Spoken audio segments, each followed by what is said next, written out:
I want your calls on this. Should schools stop excluding naughty children? 0207 862 2222 is the number for your views, and we'll speak to you in just a moment, so get those calls in now. Suspensions and exclusions from school in England went up by more than a fifth in the past year, and concerns have been raised about children being let down by cash-strapped councils who can't provide support for children kicked out of mainstream education. Now, the research found that children from low-income backgrounds and those with special educational needs and mental health issues are the most likely to miss learning. Bobby, as a teacher, I'm going to start with you on this one. First of all, have you experienced this? Is this a huge problem at schools at the moment, expulsions and suspensions? Definitely. So I've been a teacher now for a decade. I've not aged that much. No. But definitely, I've seen over my past 10 years, the number of students that are being suspended and excluded has increased. And if you think about it, what is the purpose of exclusion? It is to provide safety for staff, other pupils, and that pupil itself. But clearly it's not working, because the impact of exclusions is, one is that child gets removed from the school. They often end up in alternate provisions, but these provision centres realistically don't have the same quality of education. So these young people, children, don't get the same quality of education, so therefore their academic results go down, which means that actually for them to get into employment is more difficult. And then sometimes these children end up in crime and other sort of unsavoury practices, which means that society's still got to pick up the bill elsewhere. And I think that as a teacher, I would always say that exclusions have a place in the school system, but I think that they often mask an underlying issue. And this is where we, again, using that word, naughty children. What does it mean? Again, if someone is extremely violent and attacking staff and students, yeah, they don't have a place. But if it's like constant low-level disruption, which to be honest is tricky to do with as a teacher, these children with multiple offences sometimes do get excluded, but they're the kind of people that we should keep in the system. But hold on, you said there that often it's masking underlying issues. What sort of issues are you getting at there? So this is in the last decade or so, in the last couple of decades, we've seen more students with diagnosed special educational needs. Okay. So your ADHDs, lack of ability to focus, maybe dyslexia, dyspraxia, all these things, which mean that in lessons, they get frustrated, so therefore they get distracted, they get bored, and then they start throwing things around. So it's trying to deal with the underlying cause. And again, because there's been a crunch in educational budgets, like all other sectors, like healthcare, like transport over the last 10, 15 years, students or teachers don't have the resources to deal with these issues. So therefore, when a child gets distracted, not focused because they've got these conditions, then they get kicked out of class and then they get expelled. So is the answer to this more money? I hate saying money solves everything, but I think it's rethinking holistically. Again, we've got a new government.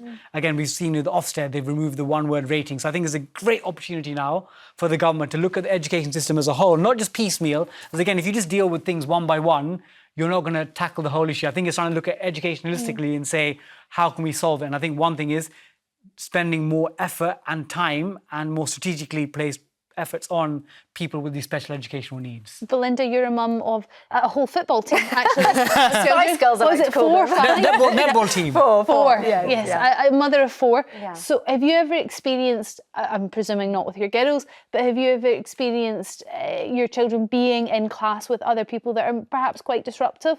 I've definitely had experience with one child who was going through a difficult time at home, making life very difficult for other students in the class.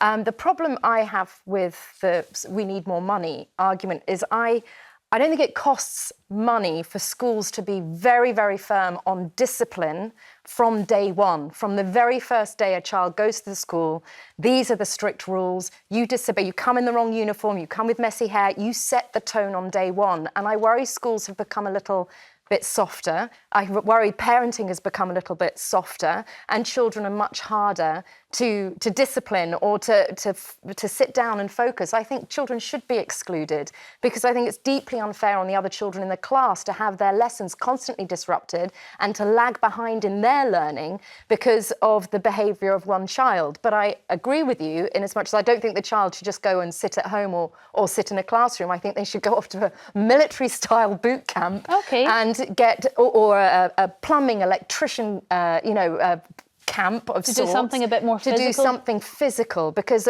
a lot of what happened in lockdown was that the young youth of today just were immobile. They were stationary for such huge periods of time.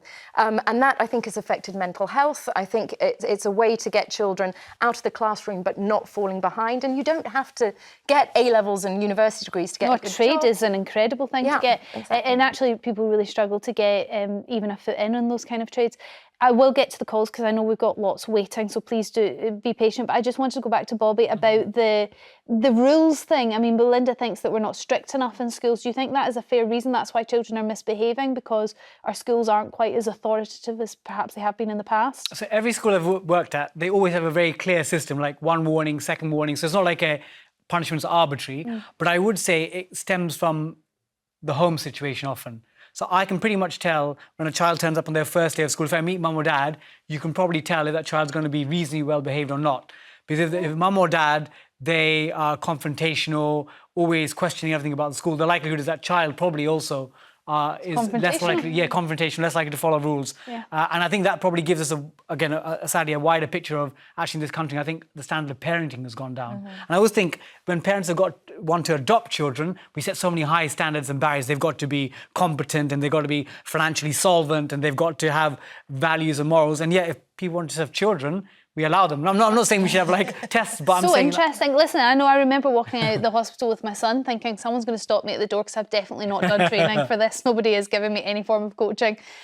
Katrina from Surrey, what do you think the problem is? Why are so many children being excluded and suspended from schools nowadays?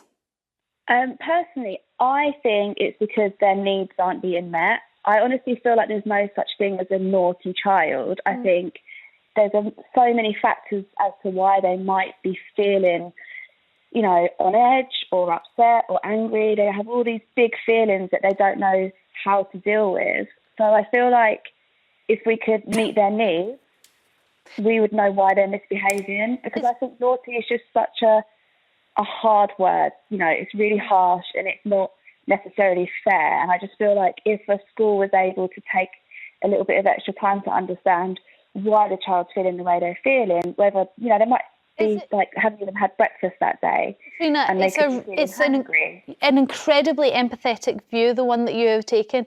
I do wonder, do you think it is a school's place to do that? Isn't the emotional needs of a child best served at home? School is for education. A teacher doesn't have time to look after the emotional needs of 30 pupils in her class because that's now what we're dealing with. School for nearly 3 years, and I understand what you're saying, but that's the role of a TA, is to get involved with the children and understand their different levels of need. And obviously I know teachers are pushed and pulled from pillar to post constantly, and that's where schools need to be able to have access to more teaching assistants to be able to offer that emotional support. Which is what Bobby was saying. Actually, Katrina, one thing I wanted to say is, again, the last 10, 15 years, a lot of schools, with budgets being strapped and cut, actually TAs have been one of the first to be hit. And often teachers, they deal with the academic side. Like, here's the lesson on Pythagoras or conjoined verbs or wherever you're teaching. Yeah. But the TAs are the ones that often spend a lot of their effort trying to deal with the emotional side and students with behavioural difficulties. But because budgets have been cut, we've lost these But where do behavioural you support. draw the line? I mean, teachers are having to potty train kids now, help them brush their teeth.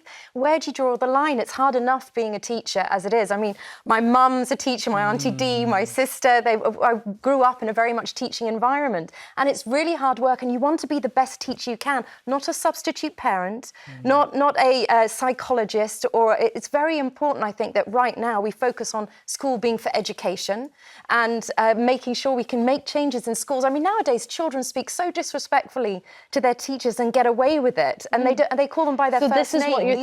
This is what you're talking about in terms of rules. You think even though all the schools seem to have rules, you don't think those rules go far enough, and actually they allow too much flexibility and too much disrespect. It needs to be more formal between teacher and pupil. Katrina, thank you very much for your call. Chantel from Manchester, what's your experience with suspensions or expulsions? Oh, so my experience has been from a primary school level where my son's been permanently excluded or continuously been excluded for things that have happened in the playground. Okay. In terms of his academics and stuff, he's quite a studious, high-flying, always in the top sets of school. It happened again in secondary school, and he got permanently excluded because there was a looked after child that was creating commotion, and they were all on warnings. And because my son couldn't regulate his emotions, he got permanently excluded, which had led him to go to a pupil referral unit, which was very stressful. I'm sure this whole thing has been incredibly stressful for you. So that was the one incident that was the straw that broke the camel's back. But when he was at primary school, what sort of things were happening in the playground that he was getting excluded for? So in terms of social and communication is when he was playing with a group of friends, or sometimes they wouldn't want to play with him. He wouldn't really understand the emotional aspects. He would still try and play with these children, and they would be horrible and mean to him. And then it would end up in a massive outburst. And because he was so built up and frustrated inside, he would roar. And off the basis of that, he would look like the perpetrator or the aggressor. So that's how he would get excluded. Nothing to do within the classroom, Chantel, nothing to do with his work. You may have mentioned this already. Does your son have sort of neurodivergency or special educational needs? Yeah, well, we found out when he was in secondary school, because he went to a pupil referral unit and it was really bad, that he ended up having ASC, high functioning Asperger's. Oh. So that's what he got diagnosed with. So now, it was just literally, he took things literal, black and white.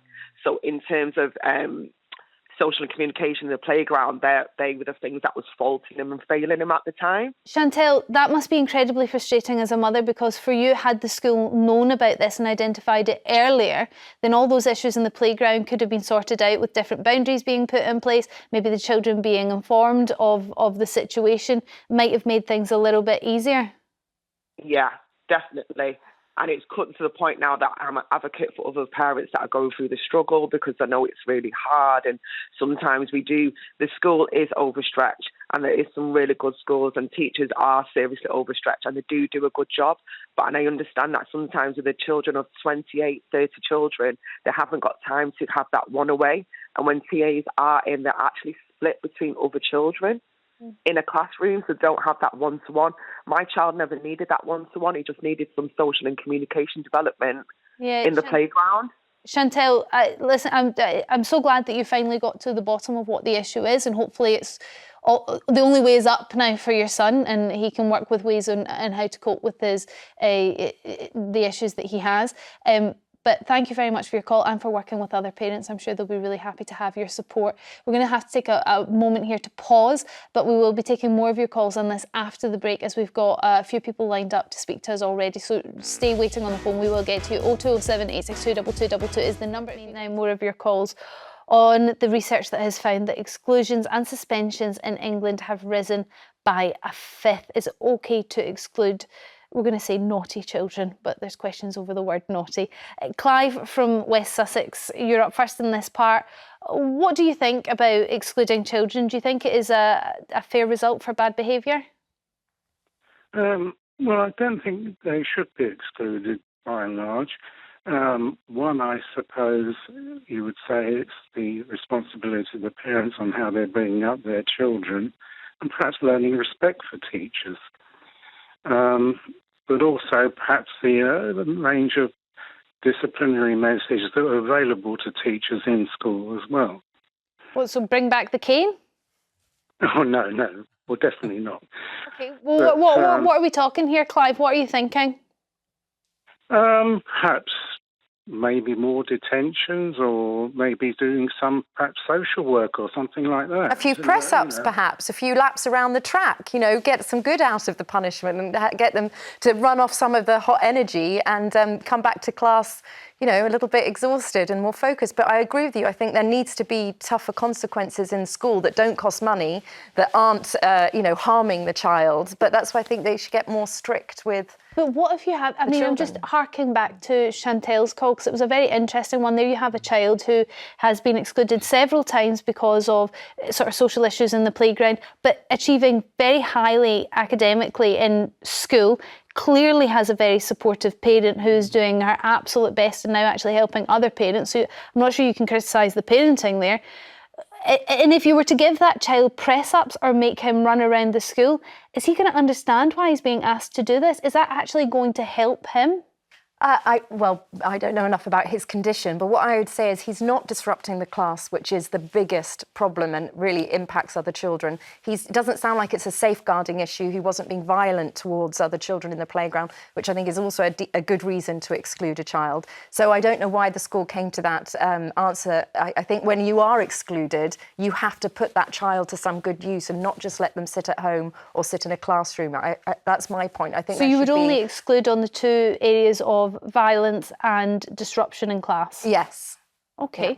Yeah. Clive, what do you say to that? What's your answer to that one? What are the possible reasons for exclusions or suspensions? Well, then I suppose if the parenting is good, then perhaps you've got to look to see if there are other reasons. Might be ADHD, could be any number of reasons. And I suppose it's having the resources to explore the possibilities. And you would think, and Bobby, maybe this is a question for you, but I feel like if I was a teacher and I witnessed a child, and like you said, you can normally tell by witnessing the parents whether that child's going to be well behaved or sticking it academically or all of these sorts of things. If you meet the parent and you think this parent is invested, this parent is interested, this parent is taking an active role in this child's education, they seem perfectly able to communicate with teachers in a sort of normal way. Why is this child behaving this way and achieving so academically? You would think as a teacher you would spot those sort of red flags and think there's something deeper here that we need to investigate. Why is that not happening more? So I would say this, again, primary and secondary is different approaches. I would say in primary schools, because a teacher sees them from 8:30 till 3 o'clock, you'd expect a teacher to pick up this up. In secondary, it's more difficult because if you're just a subject teacher for maths or English or science, even the form teacher, they only see them for 10, 15 minutes a day in the morning. So in secondary, I sometimes think children with special needs often can get lost in a big system. So actually it puts more pressure on primary schools to identify these issues earlier on and primary school teachers to actually get to know each of these individual children. But all the teachers I know, I feel like they are invested, they do know these children. Clive, sorry, you've got me I went off on a tangent. Clive, thank you very much for your call. Salma from London, what's your thoughts on excluding naughty children? So with excluding naughty children, I think that they shouldn't be excluding kids because I think there could be a number of reasons why children aren't misbehaved. And I don't think using the word naughty is actually good. And that could be due to maybe how they've been brought up, and I think the main thing is, I think if schools maybe work with the parent and try and get to the bottom of what's going on with the kid and also trying to get the right... What if, and that's great if the parent is interested, what if the parent is not interested? What if the parent is dealing with their own issues? What if the parent is too busy to be able to put the effort in that the school needs to be able to come up with a solution? Maybe the parent's just not an option. Yeah, but I think that would be a huge, it would be like a huge opportunity that child will miss, and that child will, miss out in their education, which then can lead them to having education being unsuccessful. Yeah, of course it would. But I understand that your first initial thought is to say this child isn't naughty. There's other things we need to take into consideration and work with the parent. But if the parent isn't willing to work with the school, then the school's left with an issue. And how do they solve this problem? What do you think of Belinda's idea that you put them into a sort of army military boot camp sort of experience where they are very highly disciplined, they're sort of run ragged, so they have that sort of physical exercise, or maybe even a trade? Yeah, I think that I definitely would agree with that. I mean, nowadays you get children if they're excluded and they're sat home, to be honest, it would be they've got lots of things. I mean, back in the days, kids didn't have all these gadgets, the phones, the laptops, all of the stuff they didn't have. But now it's you're excluded, but what is the children learning from being excluded? But at least sending them to a boot camp or somewhere where they're literally physically working, they're showing them that being excluded is not fun. Well, maybe that it's not fun, maybe that it's more fun from school and actually harnessing what their capabilities are. Maybe they're more physical in terms of just naturally. Maybe they want to do something more practical, like a trade. It might be a very good idea. Salma, thank you very much for your call. Elizabeth from Buckinghamshire, do you have any experience with exclusions or suspensions? Well, no, I was never excluded. I don't agree with it, actually, because a persistently badly behaved child is probably not going to see exclusion as a punishment. And also, what happens when their parents are at work? Who is providing sensible supervision to an excluded child? Our punishment at school was either to be sent to the quiet room to complete a task, or even worse, made to stand in front of the class below yours. Highly embarrassing and greatly to be avoided. Well, yeah, so you had to stand, that intrigues me, you had to stand in front of the year below and do what, and tell them what you'd done? Well, no, you just had to stand there quietly for the rest of the lesson while they all stared at you.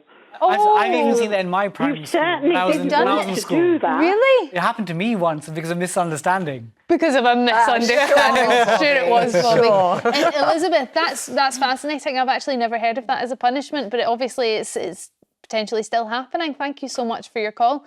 A lot of people saying that we need other methods of disciplining and not just reaching for this expulsion or suspension. Diane, what's your views on this? Okay, so I'm a teacher, but I also foster. And I understand that, schools are under a lot of pressure to get results, and you'll have really disruptive children in the class, low-level disruptions, all sorts of things, where it's difficult for the teacher to actually teach. And so they try to just get rid of the child so that they can get on to get these results. But actually, exclusion just doesn't work. As a guy on your panel said, when you exclude children, they can end up in a PRU, they're vulnerable, they can be targeted by county lines, etc. What needs to really happen is that money needs to be spent on making these children emotionally ready to learn. Some of them have suffered lots of trauma, but you need to spend money on educational psychologists, get mentors in place, get one-to-one support for the child so they're able to just do their best. I think at the moment, getting rid of them just doesn't work. Yeah, I mean, and we do see that when we look at, I suppose, who's in jail and that sort of thing. But Diane, I think it's when you look at spending more money with the amount that education budgets have been cut and how much schools are struggling just to cover the basics, I think that's where we run into real deep water in this situation. But Diane, thank you very much for your call. Stephen from East Sussex, do you think that's the answer? We need to throw more money at it, throw more teaching assistants into classrooms, and they would be sort of the emotional monitors? I believe that the first thing they should learn is please and thank you, and it will grow from there. As long as they learn manners from the earliest age you can get them, I think that would be the best thing, at least to be a start. Stephen, it would certainly be a start, and potentially potty trained as well. That would all be a start. But when you've got things like neurodivergency, you've got mental health issues, you've got learning disabilities, when you're dealing with those sorts of issues, you can have the most mild-mannered, wonderful child with great manners, and they are just thrown by certain things, different things for different children. Maybe it's that they're really struggling with their spelling. Maybe it's that somebody spoke to them in a way that they didn't understand. All children have different needs. How do you deal with that? It's the same thing, isn't it? It all boils down to the same thing. It doesn't take hard to say please and thank you. And then you could open the doors for loads of things. You can't sit back and be shy, you can't say nothing. Just learn them to say please and thank you, and they could get on with the conversation, feel more confident, because you get respect back. Yeah, Stephen, I do understand where you're coming from with that. I just wonder whether, that child that threw a chair across the classroom because something just tipped them over the edge is probably the same child that does say please and thank you for everything that they're handed. Well, I don't see a lot of it nowadays, of that. I mean, Belinda, I think you probably have some sympathy for what Stephen's saying here, that actually maybe it's a lack of just basic social manners that we're missing that would snowball into being much better behaved. Oh, I think it's a very sad thing across the society compared to, you know, the 90s when I was brought up. It wasn't perfect, but it was on the right trajectory. I think manners, respect for our elders is gone. I think children running around or on their bikes and causing havoc, or we've had that awful incident of the 80-year-old allegedly killed by a 14-year-old, and the woman who lost her baby because of two very young teens, I believe. And there is a sort of worry now that the youth are a bit lost. And I think discipline in school, at least from day one, if they say please, thank you, if the parents know that if their child doesn't do these things, they can't get a place at the school. There's that strictest headmistress in the country. Yes, I mean, but she does come so under perfectly. She comes under a lot of criticism as well.